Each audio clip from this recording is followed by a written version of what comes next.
सामयिक के दौरान अपन देख रहे थे क्रोध आदि मान कसायों का चर्चा चल रही थी। तो कहते हैं सरोवर की पहचान उसके पानी से हुआ करती है और व्यक्ति की पहचान उसकी वाणी से हुआ करती है। जिस प्रकार की सरोवर में जल भरा हुआ है, किस प्रकार का जल है, वह देख करके पता लगाया जा सकता है कि यह सरोवर कैसा है। और अगर इस संसार में किसी व्यक्ति की पहचान करना है तो उसकी भाषा देख लेना चाहिए कि वह कितनी भाषा बोल रहा है, कैसी भाषा बोल रहा है, उसकी पहचान अपने आप हो जाया करती है। ऐसे ही यहाँ भी वही हुआ है। सर्प कितना जहरीला है, जितना जहरीला होगा उतना ठंडा होगा,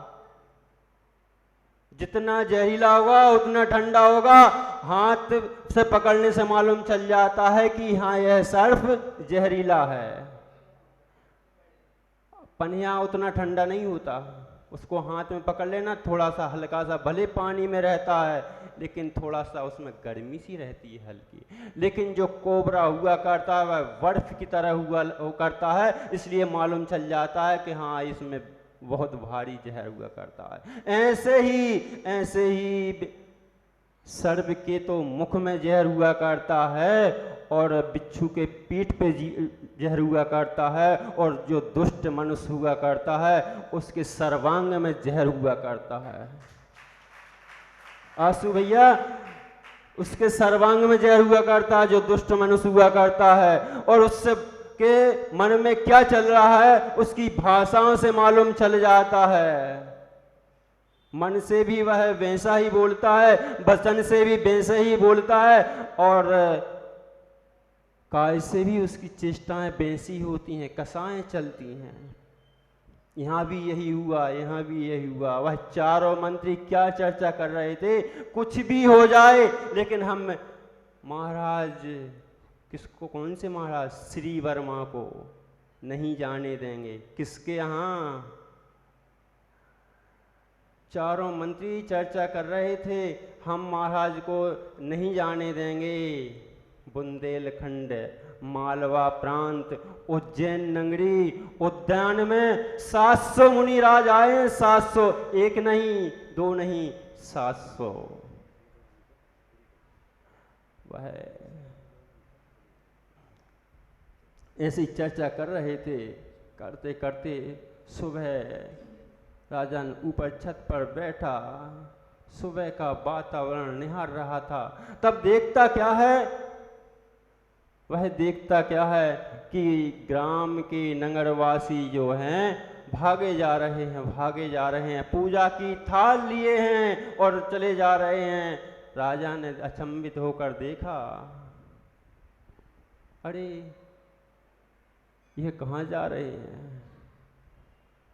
मंत्री को बुलाया, मंत्री जी आप ये बताइए ये नगरवासी कहाँ पर जा रहे हैं? वह कहता है कुछ नहीं महाराज, नगर में नंगे आए हुए, नंगे एक नहीं 700 नंगे आए हैं, उद्यान में रुके हैं, उनके दर्शन के लिए जा रहा है, उनकी पूजा के लिए थाल बना करके लेके जा रहे हैं। जिसकी जो दुष्ट हुआ करता है उसकी भाषा ऐसी हुआ करती है। लेकिन राजा धर्मात्मा था, राजा ने उठा, जैसे ही सुना उठ करके वहीं से उठा और वहीं से साष्टांग नमस्कार किया। राजा, अरे मंत्री कहता है राजा ने ये क्या कर रहे हैं? आप उन नंगों के लिए नमस्कार कर रहे हैं, वह तो कुछ जानते नहीं, अज्ञानी है। वह राजा कहता है ऐसा मत बोलो, क्योंकि जो स्वप्न में भी मुनि की निंदा कर देता है उससे बड़ा दोषी संसार में कोई हुआ नहीं करता है।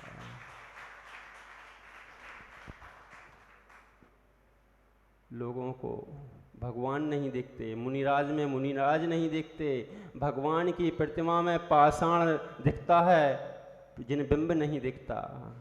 और वह राजा नाम सुनते ही नमस्कार करता है, कहता है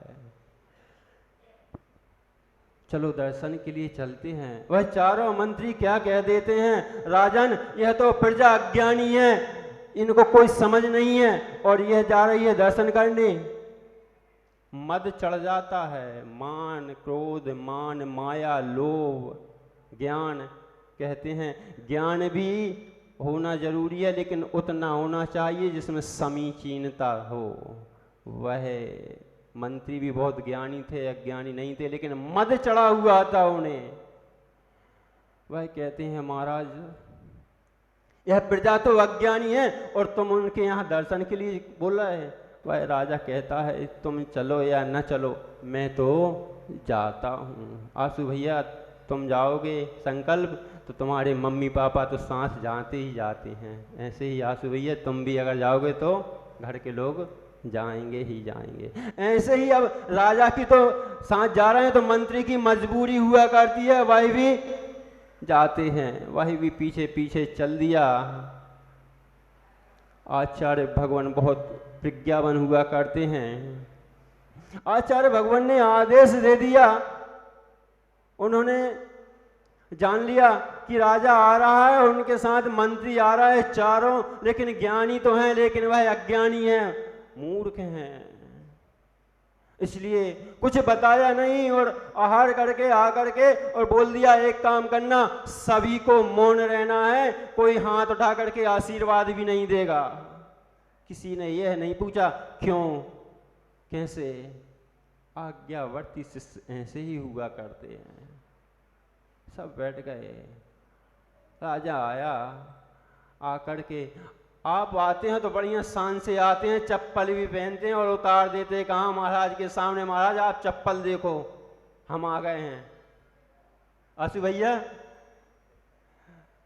अरे फॉर एग्जाम्पल है, ये तो हम आपका नाम ले रहे हैं।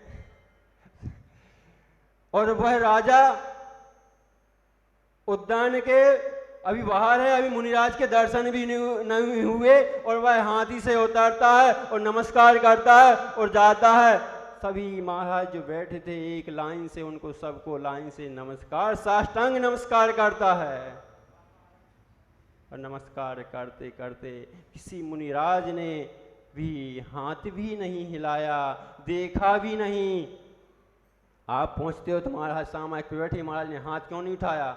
अरे महाराज तो हाथ उठाते नहीं, महाराज तो ऐसे ही हैं, हाथ भी उठा के आशीर्वाद नहीं, देख नहीं रहे।